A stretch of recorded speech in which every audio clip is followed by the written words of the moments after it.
In this video, we have the Redcat Ascent 18. We're going to get these factory wheels off, get some Treal 1.0 beadlocks on it, but as we do that, we're going to be testing out these Injora silicone inserts. Now, these are inserts that we've tested at the 1.9 scale and had really good results with on the 10th scale crawlers. Does that same performance translate here to the 1/18th scale?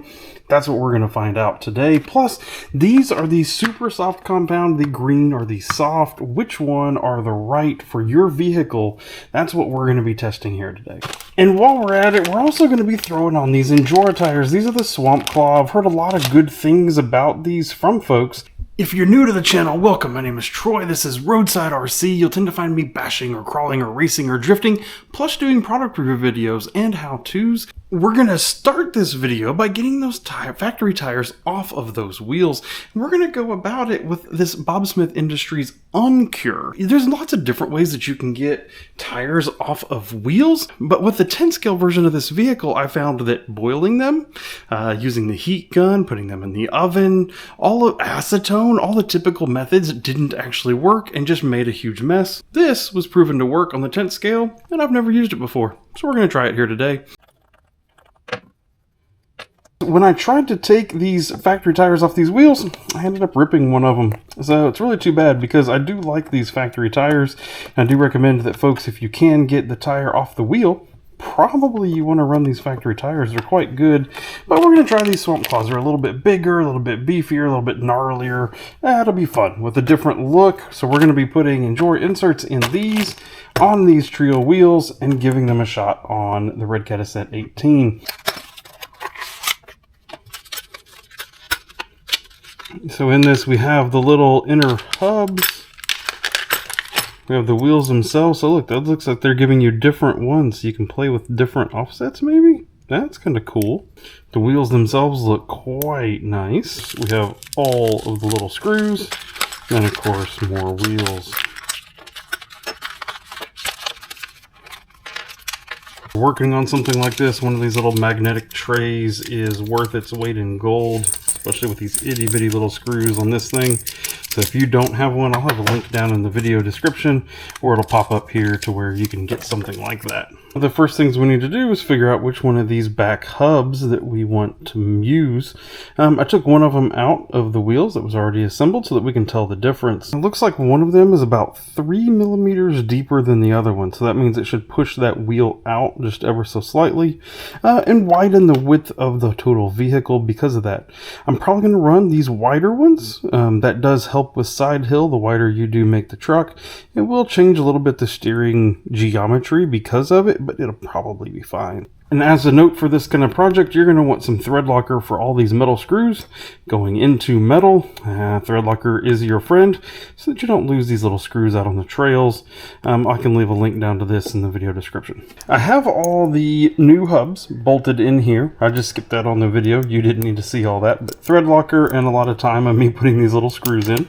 So all 4 of the wheels are now ready. And in order for us to choose which one of these inserts, I'm going to pay attention to the weight of the truck. Without the tires and wheels on it, as we set the truck down, we're at 428 total grams. Basically split 50-50 side to side, looking great there. 63-37 front rear balance, and how much weight they need to hold up. But then I also need to consider the weight of these wheels. So if I put one of those on every corner, because those inserts are going to have to hold up the weight of those wheels as well. So now we're talking 519, 520 total, 316 on the front, 200 on the rear. So basically 300, 200, 500 total. We'll pay attention to that as we test here which one of those inserts fits the best. Giving these inserts a preliminary look, it's one of those things. I really do love these. So much force here in the side to keep it steady for your side hill, but look at this squish that you get out of it this direction. So Injora doesn't provide, as near as I can tell or see online, a recommendation for which one of these inserts is better for what weight. So we're going to try to help figure that out right here today. I'm going to start, before I do anything else, I went ahead and put the factory tires and wheels back on one side, and I'm going to go ahead and just slide these over these new Treal wheels that I put on this side. I'm going to do this because it allows me to see the tire deformation, the insert deformation, without all the tires being in the way. Plus, it actually looks pretty cool, and I kind of like seeing that. What I'm looking for here is the amount of squish and the amount of tire contact that we're getting to the ground. And the factory inserts are actually pretty dang stiff. And so when you look down here, we only get maybe about 20 millimeters total. 15 probably is really more accurate. About 15 total millimeters of contact there. When you look now on this side, look at how much we get squished there and how much is contact. That's almost 25 millimeters there on the front with the green. And on the yellow back here, even with the lighter weight being on this rear axle, we're at about 30 millimeters of contact. So that is with a 200 gram and 300 gram front axle. Let's swap these and see what it looks like. Oh, that's a pretty good difference, I think. So let's look over here. On the front now with the yellow, we're up to probably 35 millimeters, if not, oh gosh, if not even a little bit more. And on the rear here with the green, we're probably at 20 to 25 still, something like that. So just based on this alone, what I'm going to try first for this truck is green inserts in the front and yellow in the rear, exactly as they are. I don't think we need to cut them. If you saw my 10th scale video, you know that it's okay to come in here and actually cut some of these ribs out in order to make it softer. I don't think we need to. I think I want to get these tires on with these inserts and see how that looks. One thing I wanted to note, I saw this in the 10th scale as well. So the foam right here, less than a single gram. So like really does not weigh very much at all. These Injora inserts, 13.7, 13.5 each. So basically the same no matter which spec you get, but dramatically heavier than the foams itself. So be aware of that. Maybe it's going to put more strain on your motor and your drive line, but it's also going to put some weight down low. So this is something that you need to consider. These Injora tires sure do look aggressive here compared to the factory tires, don't they? Look at that. These Swamp Claws are pretty dang aggressive. They're a millimeter or two taller, it looks like, than the factory tire, even unmounted. So once we get them mounted up, we'll have to see how that looks.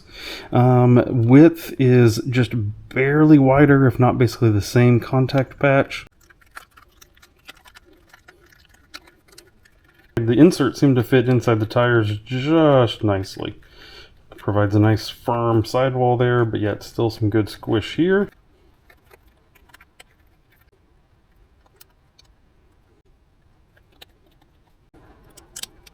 There you go. Those look good. So the yellows, the greens, you can see because I punched holes in the tires. I do vent my tires. That is how I like to run it versus the stock. Again, you can see maybe just a little bit of height difference there. The other thing I'm interested in here, so stock tire with foams and plastic wheels just under 17 grams, if you can see that there. Over here with the Treal wheels, the insert and the tires, 53 versus 16. That is a huge difference when it comes to the amount of weight on your truck. And here's a good comparison: the new tires and wheels installed versus the factory ones. The factory ones look good, but those look even meaner. Check that out. Bigger, a little bit bigger. The wheels look great. I mean, that's a big deal. So if we look at the front, yep, there you go. You can see again, that's just over 30 grams gained on the front. It should be about the same on the rear, but for some reason it's still slightly less. Just about 20, 21 grams on the rear. So I think I may want to stay with the foams on the rear just to make sure that I'm not adding all that extra weight. Now some of that's going to be the wheel, so we need to look at that, but you know, that's a big difference. What I'm really surprised by here is now that the tires are on, just how much stiffer these inserts are. Without the tires, I was very convinced that I was just going to do the green inserts all around. But now with the tires, they add so much additional stiffness. I think I'm going to do yellow. I'm going to move this one up. I think I'm going to leave the foams maybe in the rear just to reduce weight back there. I'm going to put the yellows in the front, and I guess I'm just not going to use those greens. We're going to have to get this thing out and test it outside.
Well, that was impressive. This truck just keeps getting better and better as we do it. I've never had a micro crawler that did that good on a 10th scale course.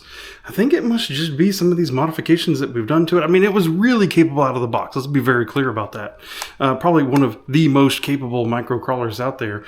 But now with some of this extra weight on the front and all that, I mean, some of that rock and everything that went it over back there in the backyard is pretty gnarly stuff. I've had some of the cheaper, lower performing 10th scale trucks get caught up on some of that stuff. So the fact that this went over those at this scale, that's pretty dang impressive. If you are curious about making your Redcat Ascent 18 the same like this, I will have a link down to the upgrades that I put on there in this video down in the video description below so that you can go get them there. If you're curious about anything else that I've done to this Ascent 18, a playlist popping up over here to your right. Please go check it out there. We'll see you in one of those videos. Thank you and goodbye.